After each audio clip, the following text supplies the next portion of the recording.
My name is Gloria Humamil Mercado, and I have dedicated over 40 years to public service in the government of the Philippines.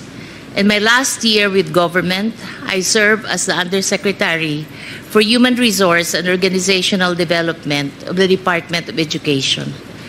I was appointed as DepEd Undersecretary by President Marcos, as recommended by Vice President Sara Semerman Duterte in 2022, and I assumed office in August of 2022 and February 2022.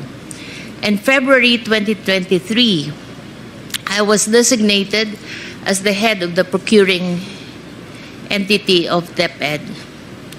As one of the signatories of DepEd's checking account, alongside Undersecretary for Finance, Annalyn Sevilla, I signed checks related to all funds, and recall that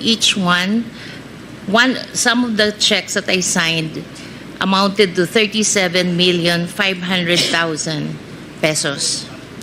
Between February 2023 to September 2023, I received a total of 9 envelopes labeled Hope, my concurrent position in DepEd during that time. These envelopes were handed to me mostly by Assistant Secretary Sunshine Fajardo, which she says came directly from Vice President Duterte. What she would typically say as she hands the envelope: it would appear that I received this envelope by virtue of my office as Hope. Attorney Fajardo is the wife of Edward Fajardo, who is the Special Disbursement Officer. Although the exact date evades recollection, sometimes during the course of my tenure with DepEd, a member of my staff informed me that an inquiry was made by one of our officers in the field that Mr. Fajardo had made inquiries about the bank accounts of several individuals, and if divulging such information to him was permitted. My office confirmed that it was upon the instruction of the Office of the Secretary. Evidently, it would appear that regional directors and other employees on the field would also receive sums on top of the regular salaries. Sometimes in October 2023, as the likelihood of a bidding failure for DepEd computerization have become apparent, I was approached by Attorney Monsayak, and he suggested, in the presence of other officials who was with me, that the bidders should just discuss among themselves. Mag-usap-usap na lang para hindi masayang yung pera ng 2023. I firmly asserted that the procurement must be implemented and conducted in strict adherence with the rules. Sometimes in the 3rd or 4th week of October, I was summoned by Zulaika Lopez, the Chief of Staff of the Vice President and Undersecretary of OBP. I was informed that I should tender my resignation effective that day. I refused to resign, and I insisted on departing from service through voluntary retirement. The timing of my meeting with Ms. Zulaika struck me as more than coincidental. It gave me the impression that my candid responses was the real reason behind the push to relieve me of my office. It was as if I had become an unwelcome obstacle, despite simply doing my job as Hope and Undersecretary of Human Resource of DepEd. Prior to my meeting with Ms. Zulaika, there were other undersecretaries and assistant secretaries who were summoned also, and were also summoned, all of the same purpose of informing them that they should tender their resignation effective on the same day. I signed my affidavit. Your response po. Dapat siguro kung mag-akusa siya ng ganyan, dapat may papel siya. Tulad ng ako, pag inaakusahan ako, pag sumasagot ako, binibigay ko yung papel. Gloria Mercado is a disgruntled former employee of the Department of Education. She was let go because of loss of trust and confidence sa Office of the Secretary. Una niyang ginawa, well, hindi ko alam kung anong nauna, pero naka-strike 2 siya sa akin. Ang una niyang ginawa, nag-solicit siya ng 16 million pesos sa isang kumpanya on paper using my name without any authorization from the Department of Education.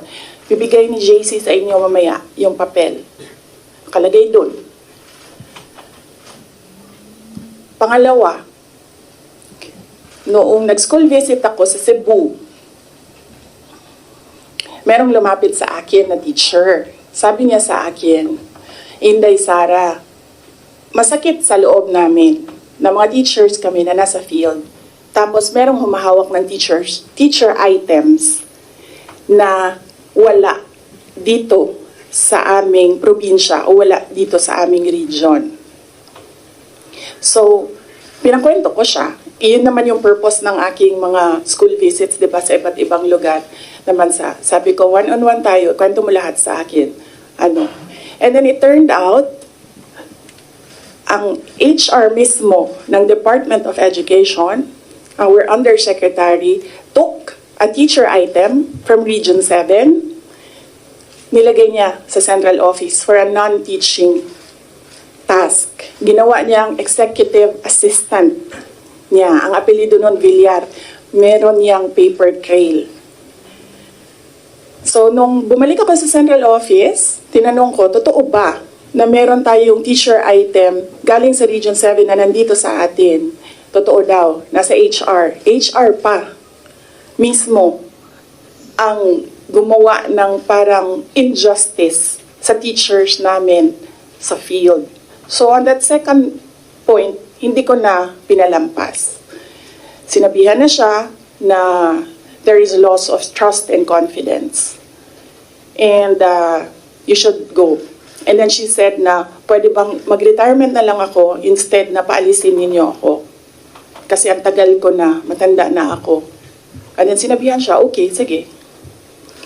You go. So she's a disgruntled former DepEd employee. At yan yung dalawa na rason kung bakit siya pinaalis. May papel yung 16 million na solicitation niya. May papel yung teaching position sa Region 7 na kinuha niya. And my experience sa kanya,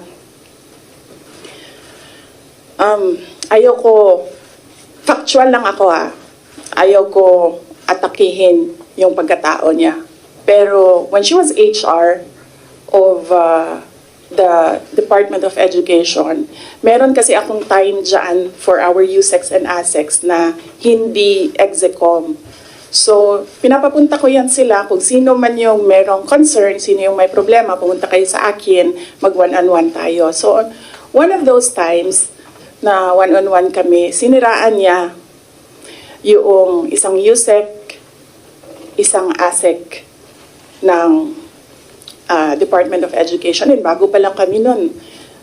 In fact, pag alis ko, 2 years lang kami, very, very new.